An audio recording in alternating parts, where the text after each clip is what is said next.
नमस्कार दोस्तों, मैं डॉक्टर विनीता पांडे एक बार फिर आपके सामने उपस्थित हूँ। आज हम बात कर रहे हैं कि गीता का जो 5वां अध्याय है, उसमें भगवान कृष्ण ने कर्म योग से कौन-कौन सी चीज़ों के बारे में बताया है। तो अर्जुन ने कहा कि हे कृष्ण, आपने पहले कर्मों के बारे में मुझे बताया है कि पहले कर्मों का त्याग करने को कहा है और फिर कर्म की प्रशंसा भी कर रहे हैं। इन दोनों में जो अधिक हितकर है वह एक बात मुझे निश्चय करके बताइए।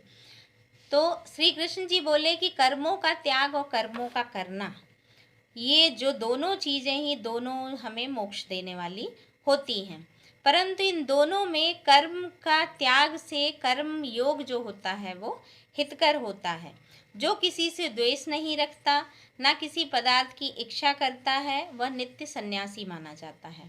ऐसा पुरुष संसार बंधनों से छूट जाता है और सांख्य योग को मूर्ख लोग ही पृथक पृथक कहते हैं।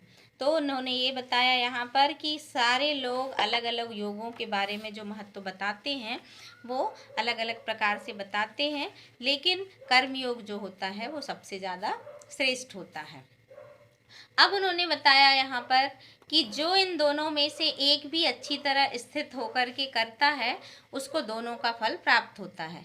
ज्ञान योगियों को जो स्थान मिलता है वही कर्म योगियों को भी प्राप्त होता है, क्योंकि अगर हम देखें तो ज्ञान योग और कर्म योग दोनों एक ही प्रकार की चीज़ें हैं। जैसे आपने देखा होगा कि पूजा करने के तरीके के बारे में अगर हम बात करते हैं तो हम ये पाते हैं कि किसी का तरीका कुछ होता है। कोई हाथ जोड़ करके दीपक जला करके अगरबत्ती लगाता है, कई लोग बहुत सारी अगरबत्तियां जलाते हैं, कई कई दीपक जलाते हैं, कई शुद्ध घी का दीपक जलाते हैं, कई तेल जलाते हैं, कई बहुत सारे फूल चढ़ाते हैं और कई जो हैं वो भागवत पढ़ते हैं, गीता पढ़ते हैं, कई अच्छे कर्म को करते हैं, कई एक दिन में 2 या 3 अच्छे कर्मों को करने की आदत डालते हैं, कई माला का जप करते हैं, कई सत्संग करते हैं।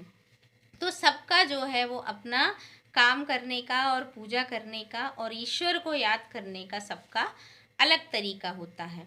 तो इसमें भगवान कृष्ण ने कहा है कि जो भी बिना कर्म की इच्छा, बिना फल की इच्छा किए बिना जो व्यक्ति कर्म करता है वो जो है वो काफ़ी मोक्ष को प्राप्त करता है।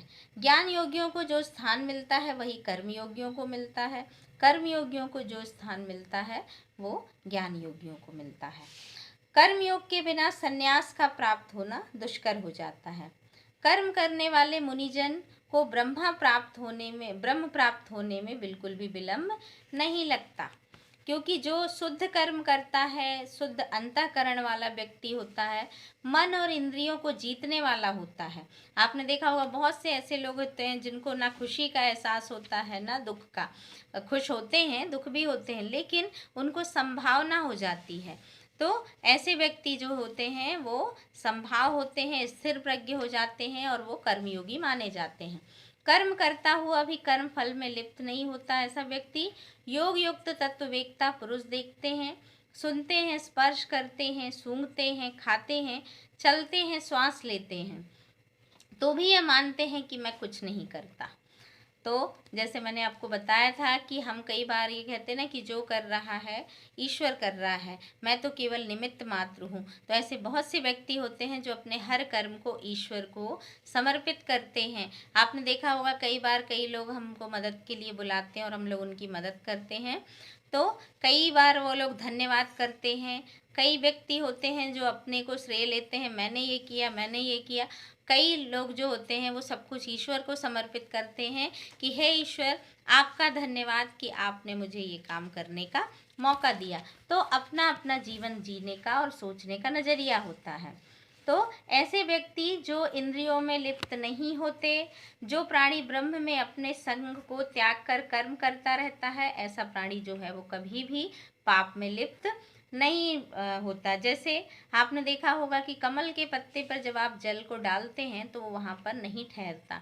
इसी प्रकार से कोमल चित्त वाले और ऐसे लोग जिनको आपकी अच्छाई बुराई से कोई मतलब नहीं होता, वो अपना निस्वार्थ कर्म करते चलते हैं और उनको वो ये नहीं देखते कि आपने कितना किया, दूसरे ने कितना किया, तीसरे ने कितना किया। उनको ये रहता है कि यदि मुझे कोई कार्य दिया गया है तो मुझे उसे पूरी ईमानदारी के साथ करना है। तो योगी जन जो है वो शरीर से, मन बुद्धि से तथा इंद्रियों की आसक्ति से रहित आत्मशुद्धि के निमित्त कर्म करते जाते हैं। और ऐसे लोग जो है वो कर्म फल को त्याग करके मोक्ष रूप की शांति का लाभ प्राप्त करते हैं। और योग रहित है जो कर्म की इच्छा के बंधन में पड़ जाते हैं, ऐसे लोग जो होते हैं वो हमेशा बार बार दुख को प्राप्त करते हैं। ऐसे लोगों का उद्धार नहीं होता और परमेश्वर किसी कर्म में प्रवृत्त ऐसे लोगों को नहीं करता। ये सब प्रवृत्ति के द्वारा ही होते रहते हैं। तो परमेश्वर किसी के पुण्य और पाप को नहीं लेता। ज्ञान जो अज्ञान से आच्छादित है उससे जीव मोह को प्राप्त हो जाता है, परंतु आत्मज्ञान के द्वारा जिनका अज्ञान नष्ट हो गया है उनका वह आत्मज्ञान परमेश्वर के रूप को ऐसा भासित करता है जैसे सूर्य जो है वो संसार को प्रकाशित कर देता है। उसी परमात्मा में जिसकी बुद्धि स्थिर है उसी में वो मन लगाते हैं और उसी में निष्ठा रखते हैं। तो यहाँ पर उन्होंने ये बताया है कि ऐसे लोग संपूर्ण विश्व की हर चीज को, आपकी सफलता हो, असफलता हो, भलाई हो, बुराई हो, सारी चीज़ों को ईश्वर का ही मान करके ईश्वर में ही समर्पित करते चलते हैं। इसलिए उनको कभी भी किसी भी चीज़ से दुख नहीं होता। और किसी के भी व्यवहार को वो देखते हैं, सुनते हैं, समझते हैं और यदि गलत होता है तो उसको रिएक्ट भी करते हैं और करना भी चाहिए।